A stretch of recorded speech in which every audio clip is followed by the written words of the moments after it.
ते एकत्र येऊन आपल्याला महायुतीबद्दल संपूर्ण सीट जाहीर करतील. संजय राऊत असं म्हणतात 10 ते 15 कोटी रुपये आहेत समितीच्या अगोदर मतदारसंघामध्ये पोहोचवलेले आहेत महायुतीत कसं बघतो? तर संजय राऊतबद्दल काय बोलायचं तुम्हालाही माहिती आहे. त्यांना बोलायला काहीतरी लागतं म्हणून ते बोलतात. त्यामुळं असं या महाराष्ट्रात काही होणार नाही.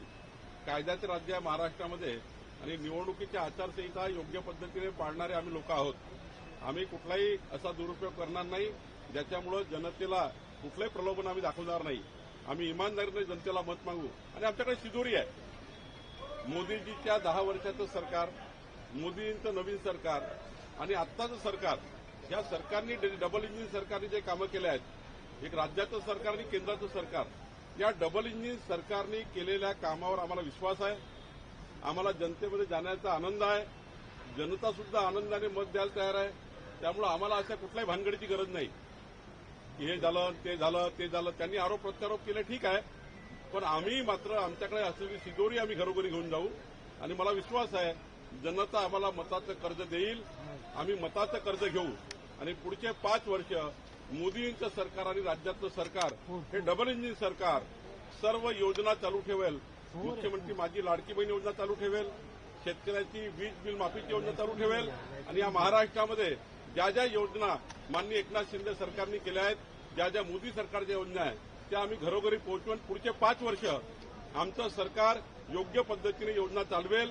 पुढचे 5 वर्ष या राज्याकरता महत्वाचे आहे. महाराष्ट्र क्रमांक 1 वर नेण्याकरता डबल इंजिन सरकार काम करणार आहे आणि लोकांना हे माहिती आहे. एककडे मोदीचं सरकार 5 वर्ष आहे आणि जर एक चुकीचं मत इकडे महाविकास आघाडीला गेलं तर मात्र हा दिल्ली डबल इंजिन सरकारचा उपयोग ह्या राज्याला होणार नाही. मोदी सरकारचे सर्व कामं हे त्या ठिकाणी डबल इंजिन सरकार म्हणून जे आम्हाला करायचे आहेत ते कामं महाविकास आघाडी थांबवेल आणि त्यामुळे जनताही आम्हालाच मत देणार आहे.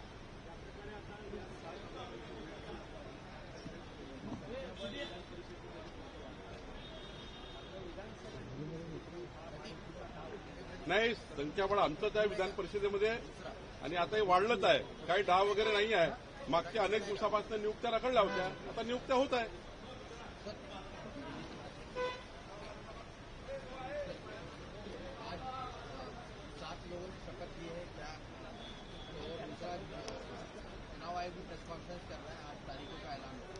देखिए कि आज महाराष्ट्र विधान परिषद के जो 12 विधायक होते हैं राज्यपाल कोटा में, जो सरकार को सिफारिश करनी पड़ती है, उसमें से 7 विधायकों ने आज शपथ ली है, जिसमें एकनाथ शिंदे जी के पार्टी के हेमंत पाटिल है, मनीषा कायंदे जी है, भारतीय जनता पार्टी के बाबू सिंह महाराज जी है जो बंजारा समाज के एक धर्मगुरु है, वहां पर उसके बाद विक्रांत पाटिल भाजपा के हैं, चित्राताई वाघ भाजपा से है, फिर हमारे अजीत दादा पवार से हमारे वहां नाइक नवाड़ी है, उसके बाद अजीत पवार जी के यहाँ से भुजबड़ जी है, समीर भुजबड़ जी, ये पंकज भुजबड़ जी, सारे लोगों ने शपथ ली है और हमने इसका अभिनंदन भी किया है।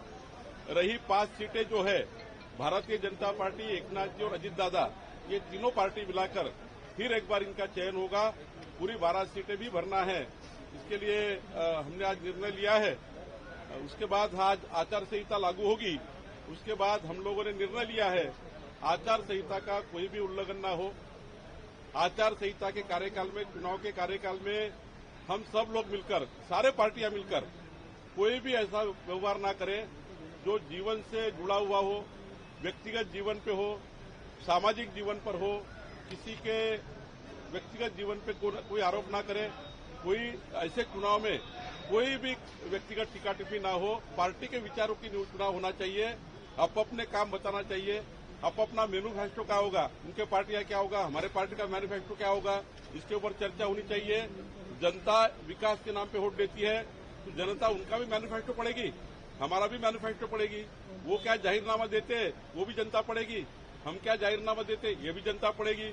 और उसके बाद मैं ये समझने वाला हूं कि हमारे पास मोदी जी की सरकार है 2029 तक। अभी सरकार हमारे पास है, अगली सरकार अगर आती है तो डबल इंजिन सरकार महाराष्ट्र के 14 करोड़ जनता को विकास दे सकती है, महाराष्ट्र को देश का क्रमांक 1 का राज्य कर सकती है। इसलिए डबल इंजिन की सरकार महाराष्ट्र में चाहिए, ये हम जनता को बताएंगे।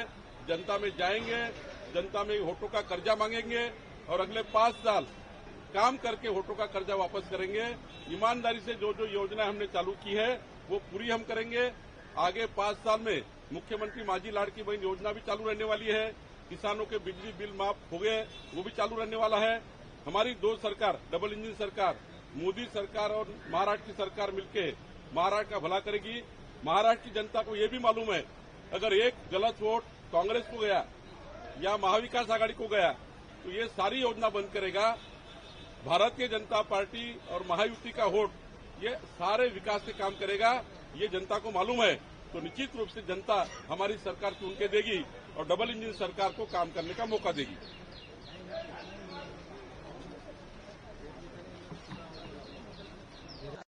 कोर्ट में तो कहीं ना कहीं कोर्ट का अपमान है। देखिए, जब सरकार ने इतना बड़ा फैसला लिया है तो कोर्ट के सारे जितने भी कोर्ट में केस है उसको लेकर भी सब समझ के लिया होगा। लॉ एंड जुडिशरी में भी चर्चा की होगी। तो मुझे लगता है कि जब कोर्ट की सारी कोई कोर्ट में स्टे नहीं होगा या जो भी होगा, शायद सरकार ने निर्णय लिया, तो मुझे लगता है कि सारी चीजें क्लियर करके लिया होगा। इलेक्शन कमीशन का प्रेस कॉन्फ्रेंस है, कहना उम्मीद है कि महाराष्ट्र में चुनाव कराने होगा। कितने तैयार है महायुति? कितना तैयार? देखिए, महायुति पूरी तरह से चुनाव के लिए तैयार है। महायुति में हम लोग सामने जाएंगे। हमारे तीनों पार्टी का जो फार्मूला है वो भी निश्चित है। 2-3 दिन में फार्मूला ही बाहर आ जाएगा। फार्मूला एक ही है जीतने का, कौन सीट जीतने का वो फार्मूला है। तीसरा प्रश्न हमारा है कि महायुति जनता भी जाएगी, हमारा मैन्युफैक्चर हम देंगे। मुझे लगता है कि जिस प्रकार से मोदी जी की सरकार 5 साल है और महाराष्ट्र की सरकार 5 साल बनती है, तो डबल इंजन सरकार महाराष्ट्र का जनता का भला कर सकती है, महाराष्ट्र को विकास की ओर लेके जा सकती है। अगर महाराष्ट्र में एक भी वोट अगर महाविकास आघाड़ी को जाता है, कांग्रेस को जाता है, तो ये विकास में बाधा आएगा। मोदी सरकार की सारी योजना रोक देगा। ये जनता को मालूम हो गया। उद्धव ठाकरे जी मुख्यमंत्री थे तब समय यही हुआ था कि केंद्र में हमारी सरकार थी मोदी जी की और उद्धव ठाकरे आए तो 15 योजनाएं बंद कर दी वो समय में। तो महाराष्ट्र की जनता के पास जाएंगे, वोटों का कर्जा मांगेंगे, ईमानदारी से 5 साल काम करके हम वोटों का कर्जा वापस करने का प्रयास करेंगे।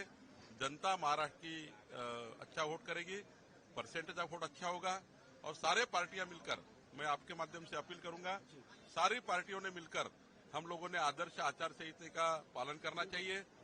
बड़ी पार्टी होने के नाते, मैं अध्यक्ष होने के नाते सभी पार्टी के अध्यक्ष को विनती करूंगा, ये चुनाव में कोई भी व्यक्तिगत टीका टिप्पणी ना हो, किसी के जीवन का उल्लेख ना हो, किसी के समाज का उल्लेख ना हो।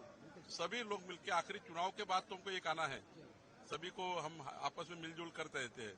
ऐसे चुनाव में कोई भी टिप्पणी ना हो कि मन खराब करे, हृदय से कोई किसका हृदय दुखे, किसी के मन को ठेस पहुंचे, ऐसा कोई भी बर्ताव न हमसे होना चाहिए न अपोजिशन से होना चाहिए। मैंने सारे पार्टियों को विनती की है कि आदर्श आचार संहिता का पालन करेंगे, जनता में जाएंगे, जनता जिसको वोट देगी वो जनता का स्वागत करेंगे। सर, क्या आप लोग के संपर्क में महाविकास आघाड़ी के कई नेता आप लोग के हैं? देखिए, महाविकास आघाड़ी दावा कर रहे हैं उनके 50 नेता महायुति के उनके संपर्क में। नहीं, वो तो भी पॉलिटिकल दावा है, कोई संपर्क में नहीं होता। ये बात पक्की है कि एक आधे सीट पे जिसको लड़ना ही है और रुक नहीं सकता है, रुकने की इच्छा नहीं है, वो इधर उधर जाते हैं। अब कुछ लोग जाएंगे, इसके लिए हमने तो बताया कि भाई हमको कोई हमारा ये उद्देश्य नहीं है सीट मिलना, एमएलए बनना, मंत्री बनना, इसके लिए हमको काम करना है। हम भारतीय जनता पार्टी के कार्यकर्ता नेताओं को विनती की है कि भाई आप सारे लोग एक संस्कार से जुड़े हैं, समाज के आखिरी आदमी के लिए सरकार का हमको साधन हमको मिला है, ये साधन को लेकर हम जनता की सेवा करें। अब एमएलए ही बनना है, ये विषय को लेकर पार्टी में थोड़ा नाराजगी तो रखी रहेगी, नाराजगी रखना चाहिए, लेकिन पार्टी के खिलाफ जाकर दूसरे पार्टी में जाकर कुछ भी ऐसा ये मत करिए जो महाराष्ट्र की जनता के लिए उचित नहीं होगा। इनकमिंग है सर, महायुति में इनकमिंग आने समय में इनकमिंग का सवाल होता नहीं, आउटगोइंग का सवाल होता नहीं। जहाँ जो जीतता है उसको सीट मिलती है और निश्चित रूप से हम जीतने वालों को सीट देंगे। ईसीआई की प्रेस कॉन्फ्रेंस से पहले उद्धव ग्रुप के नेता ने इल्जाम लगाया है कि ईसीआई बीजेपी की गुलाम है, उनके इशारों पर चलती है, कांटेक्ट चेक करेंगे तो ईसीआई में बीजेपी के नेताओं के नंबर मिलेंगे। नहीं, ऐसा बोलना ठीक नहीं है। एक स्वायत्त संस्था पे, इतनी बड़ी संस्था है जो विश्व की सबसे बड़ी लोकशाही को संभालती है, 130 करोड़ भारतीय का देश है, 100 करोड़ के ऊपर लोग वोट करते हैं। ऐसे जगह आप चुनाव आयोग को इसमें लाना, अपोजिशन जब हारता है ना हार स्वीकार कर लेता है। फिर वो ईसीआई पे आरोप लगाता है, फिर वो मशीन पे आरोप लगाता है, फिर अलग अलग बातें करते हैं। अभी चालू हो गया उनका, अब ईसीआई दोषी होगा, अब वो मशीन खराब होगी होंगी, मशीन में गड़बड़ होगी, वो सारे करेंगे। लेकिन उनको जीत का विश्वास, जब चुनाव जीते वहां पर क्या हुआ, वहां तो ईसीआई बराबर थी, जहां चुनाव जीते वहां मशीन बराबर थी, जहां हारे वहां मशीन खराब हो गई। ये उनका हमेशा का धंधा है। मांग करा कि बैलेट पेपर में चुनाव ना की ईवीएम पे हो। देखिए, मैं बार बार कह रहा हूं, कर्नाटक में उनकी सरकार आई तो ईवीएम चाहिए था, उनकी हिमाचल में सरकार आई तो ईवीएम चाहिए था, उनकी सरकार तेलंगाना में आई ईवीएम चाहिए, हरियाणा में हार गए तो ईवीएम खराब हो गई, मशीन खराब हो गई। ये धंधे नहीं चलते। देश के सर्वोच्च न्यायालय से लेकर सारे जितने भी हमारे फोरम्स है, सबने इलेक्ट्रॉनिक मशीन को बराबर बताया है, कोई चैलेंज नहीं हुआ है। और ईसीआई ने बोला था ना, किसके पास है तो आइए ईसीआई में बताइए कैसी खराब है। ये सब झूठों का बाजार है। अब लोकशाही में सबको बोलने का अधिकार है, लेकिन बोलते वक्त ऐसे कोई संस्था को बदनाम ना करे जो आपके मन से नहीं चलती करके दूसरे से मन से चलती है बोलते हैं, ये गलत है। सर, क्या हरियाणा की जीत से बीजेपी की क्या महाराष्ट्र में भी बल मिलेगा?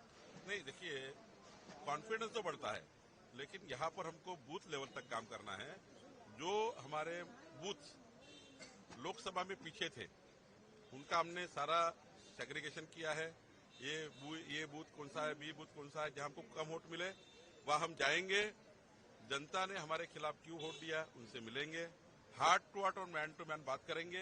हमारी महाराष्ट्र की पूरी टीम निकल चुकी है और मुझे विश्वास है कि जो झूठा कहा था कांग्रेस ने, झूठे कहकर वोट लिया था, अब जनता को समझ गया कि हमको कंफ्यूज किया गया था।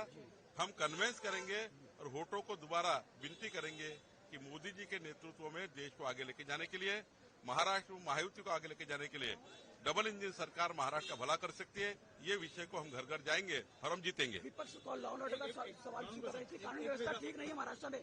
देखिए, माननीय देवेंद्र जी ने बहुत अच्छा कंट्रोल किया हुआ है। घटना होने के बाद उस घटना को पकड़े जाना और पकड़े जाने के बाद वो घटना को अंतिम करना।